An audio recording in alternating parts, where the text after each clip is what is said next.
Future கரெக்டாக போடுறதான்னு வாங்க பார்த்துருக்கோம். இதுதான் பட்டம். நான் ஆல்ரெடி ஓட்ட போட்டு வச்சுருக்கேன். வாங்க ஓட்ட போட்டதை நான் காமிக்கிறேன். இங்கே பாருங்கள், மேலே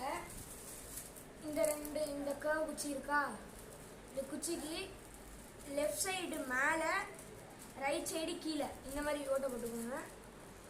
இந்த மாதிரி ஓட்ட போட்டுக்கிட்டு கரெக்டாக இங்கேருந்து அந்த ஓட்ட போட்டதுலேருந்து ஒரு ஜான் எடுத்து அந்த இடத்துல 2 ஓட்டை போடணும். போட்டிருக்கேன் பார்த்தீங்களா? அந்த மாதிரி 2 ஓட்டை போட்டு கயிறு எடுக்கணும். கயிறு எடுத்து நான் மெல்லிசாக இருக்கனால 2ஆக போட்டு முடிச்சு போட்டிருக்கேன்.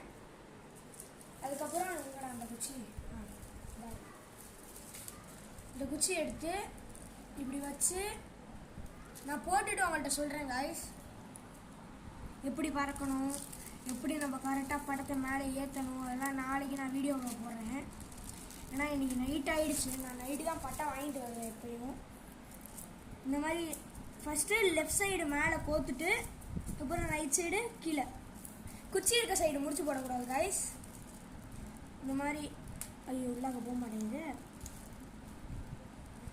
ஒரு நூல் தான் காய்ஸ் போடுது.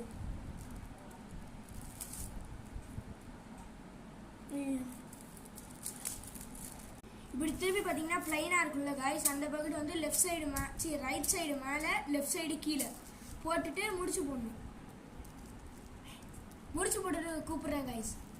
காய்ஸ் நம்ம வந்து மேலே வந்து 3 நாட் போடணும், கீழேயும் 3 நாட் போடணும். அப்போ தான் டைட்டாக இருக்கும், கிரிப்பாக இருக்கும். கீழேயும் நான் உங்களுக்கு 3 நாட் போட்டுட்டு கூப்பிட்றேன் காய்ஸ். கீழே வந்து 3 நாட் போட்டாச்சு காய்ஸ். வந்து நம்ம சூச்சம் கரெக்டாக இருக்கான்னு பார்க்கணும். மேலே பார்த்துட்டு கீழே பார்க்கணும்.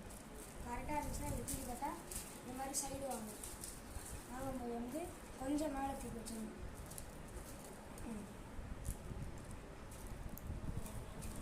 இப்படி கரெக்டாக வச்சுக்கிட்டா இந்த இடத்துல முடிச்சு போடணும். அவ்வளோதான் கைஸ்.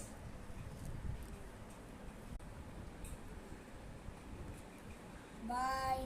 சப்ஸ்கிரைப் பண்ணுங்கள், ஷேர் பண்ணுங்கள், லைக் பண்ணுங்கள்.